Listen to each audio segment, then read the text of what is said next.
नमस्कार, मैं शैलेंद्र वाजपेयी आप सबका एक बार फिर से स्वागत करता हूं अपने इस यूट्यूब चैनल पे। अभी मैं लाइव हूं chess.com पे और कुछ पोजीशन आपको दिखाने जा रहा हूं सॉल्व करके, साथ साथ समझाऊंगा।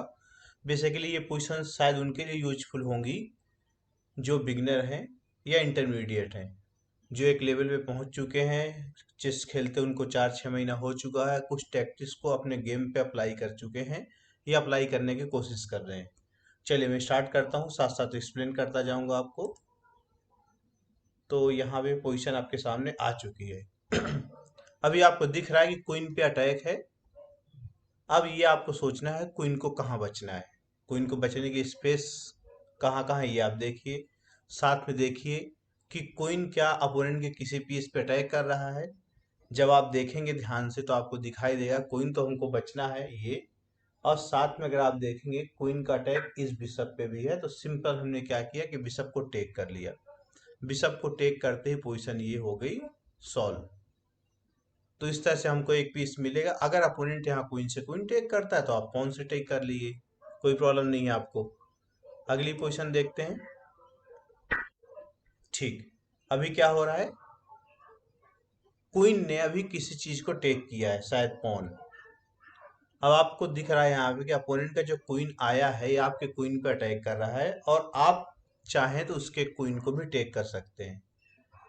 तो जैसे मैंने बताया था, पहले आपको चेक देखना होता है, फिर कैप्चर, फिर थ्रेड, और फिर पॉन प्ले या पॉन ब्रेक, या फिर आप पोजिशनल प्लानिंग कर सकते हैं आप। जब हम चेक देखते हैं पहले, फिर कैप्चर देखते हैं, फिर थ्रेड देखते हैं, ये एक सीक्वेंस है जो आपको फॉलो करना है स्टार्टिंग में। बाद में कोई जरूरी नहीं है कि आप इसी सीक्वेंस में कैलकुलेट करें।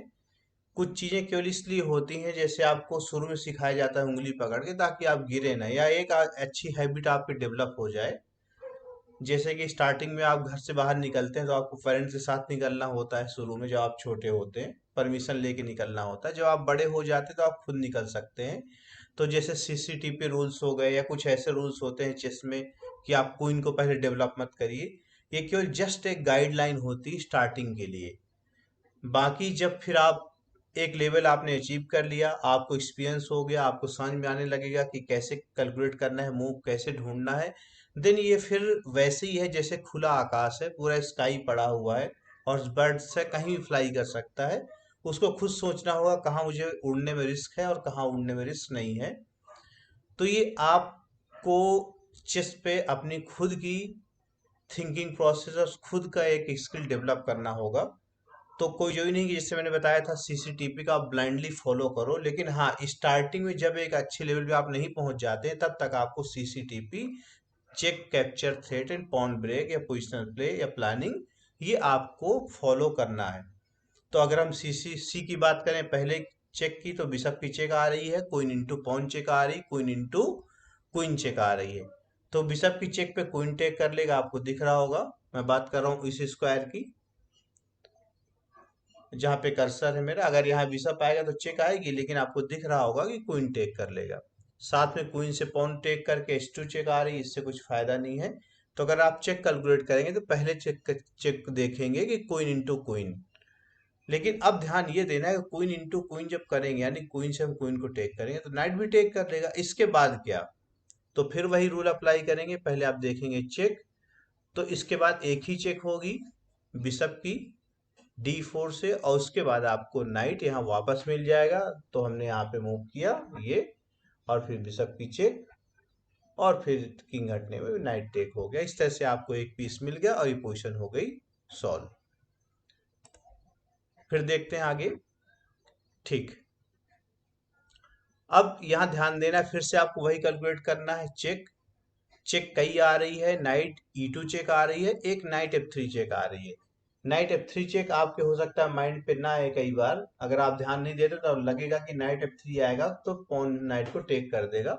लेकिन पॉन नाइट को टेक नहीं कर सकता क्योंकि पॉन पिन में है। तो जब पॉन पिन में है तो यहाँ पे डबल अटैक आ गया, इसको हम बोलते हैं फॉर्क। यानी कि किंग पे भी अटैक था, क्वीन पे भी अटैक था। अब यहाँ पे फिर से आपको देखना है पहले चेक। तो आप देखेंगे रुक H6 चेक के बाद किंग के पास कहीं जाने की जगह है, किंग जाने की कहीं जगह नहीं है। तो क्या ये चेकमेट हो गई?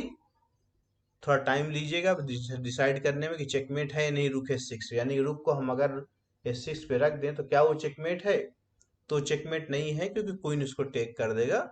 तो फिर चेकमेट नहीं हो रही, तो फिर हम सिंपल क्वीन को टेक करेंगे, और क्वीन को टेक करके हमको क्वीन मिल गई, हमारे पास पीस ज्यादा हो जाएगा, और फिर आराम से गेम को विन कर सकते हैं।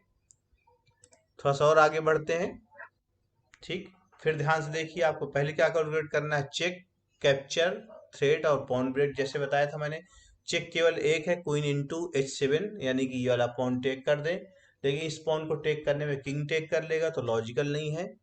अब यहाँ आप एक चीज देख सकते हो, फिर चेक के बाद कैप्चर की बात आती है। तो कैप्चर एक ये पॉन हो रहा था और एक ये पॉन हो रहा था, दोनों लॉजिकल नहीं है। एक ये वाला पॉन नाइट से कैप्चर हो रहा है, इससे फायदा नहीं। तो अब बात करते हैं थ्रेड।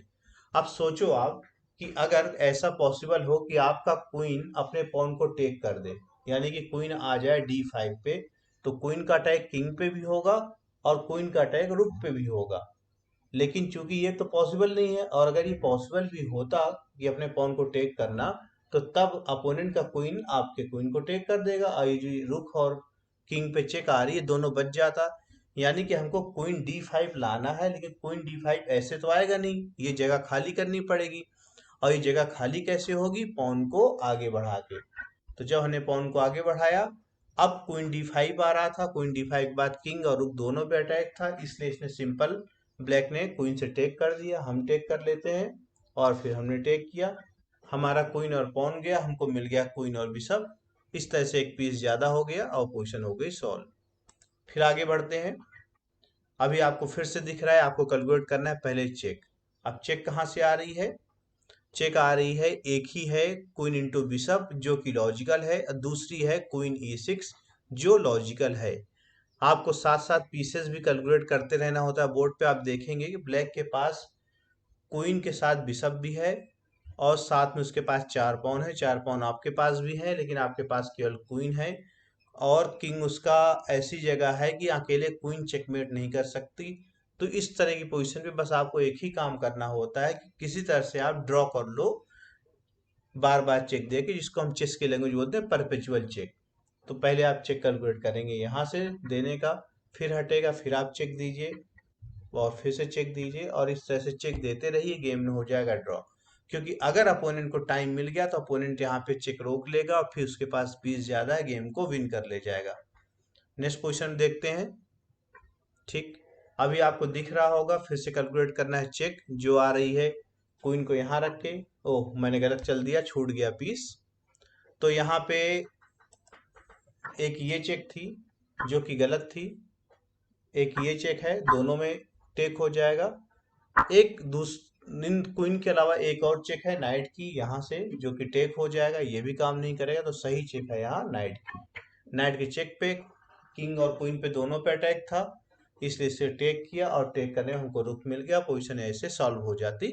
लेकिन मैं दिखाने में क्वीन स्किप हो गया और F2 पे ड्रॉप हो गया। चलिए आगे बढ़ते हैं। ठीक, अभी दिख रहा है ये नाइट, इस नाइट पे 3 अटैक है, बिशप का, क्वीन का और नाइट का।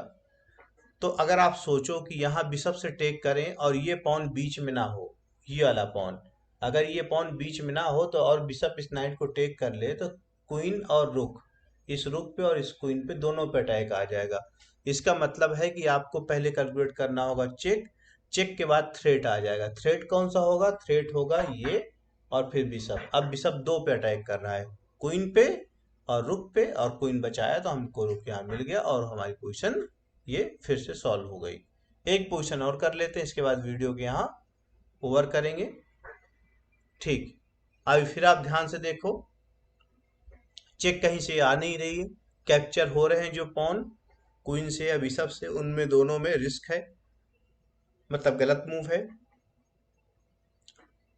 आपको ध्यान यहाँ देना होगा अब थ्रेट लगाने के लिए। तो थ्रेट कौन सा है आप देखिए, अपोनेंट का क्वीन और अपोनेंट का ये क्वीन और ये किंग दोनों एक लाइन पे है।